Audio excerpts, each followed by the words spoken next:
Let's explore how to use the Patio Base Cost accordion on the Gardener page of Toolkit.law. Start by selecting the Self section, then open the Gardener page.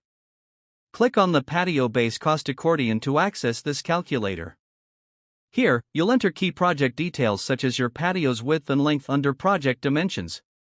Next, add your preferred measurement unit, in feet, inches, meters, etc., and input your paver dimensions in inches, including both width and length. Finally, enter the price per paver under the Price Units section. Once all fields are filled, click the equals icon to instantly calculate your total patio base cost.